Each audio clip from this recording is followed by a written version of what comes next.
Former Treasury Secretary Larry Summers warned Democrats about potential inflation from the very start of the Biden administration after another alarming economic report showing inflation up 8.3%. Summers tweeted, "This confirms that the U.S. has a serious inflation problem." Joining me now is Larry Summers. Secretary, thank you so much for taking the time to be with us. You don't see this getting better soon. Can you give us sort of your assessment of where we are and where we're going with inflation? Look, Brianna, you're going to see all kinds of fluctuations because gas prices go up, gas prices go down.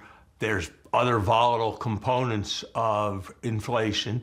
So what you have to do is look at what the underlying more medium-term inflation rate is, and that means looking at things like the behavior of wages.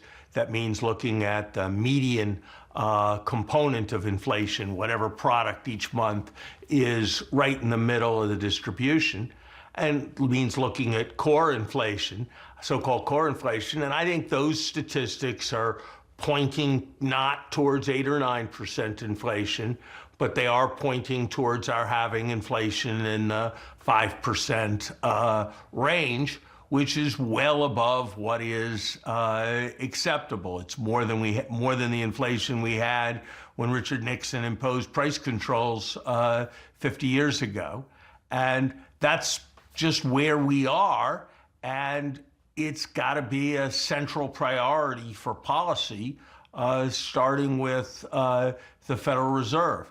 And just as when you eat too much or drink too much, it doesn't define the rest of your life and you can get through it, but it's going to be uncomfortable afterwards. I think that that's the kind of situation we face with respect to inflation. And just as in other kinds of excess, when you've gone to excess, it's better to address it sooner rather than to address it later and more weakly and tentatively.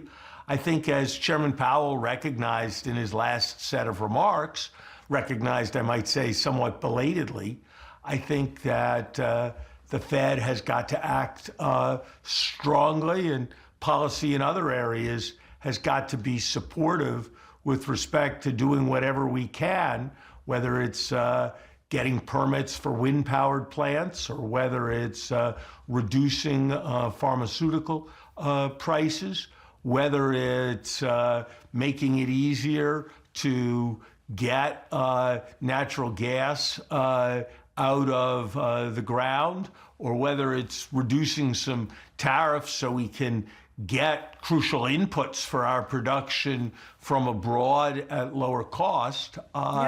All of us have to be doing whatever we can to minimize inflation. And Secretary, one of the areas that obviously is really hurting for folks is housing. And we see mortgage interest rates above 6% for the first time since 2008. How high do you think that's going to go? You know, I think we've certainly seen a substantial part of the increases that are going to come, but it wouldn't surprise me if we see some further increases in mortgage rates. That's what happens that's what happens after a period of excess. I'm hesitant to make a numerical forecast, but I don't think we're at the peak right now, but I don't think we're going to see massive increases from here. Are you worried that we can see a housing crash on the horizon? I think for a variety of reasons. This is nothing like what happened in 2008 in some parts of the country. But I think housing prices probably are more likely to fall nationwide from their current level than they are to rise.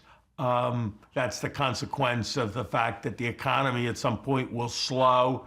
That's a consequence of the higher mortgage rates and the reduced affordability. Unfortunately, I'm not sure at all that rents are going to fall. And I think rents may keep increasing, in part because given these mortgage rates, people are going to move from buying homes to renting the places where they live.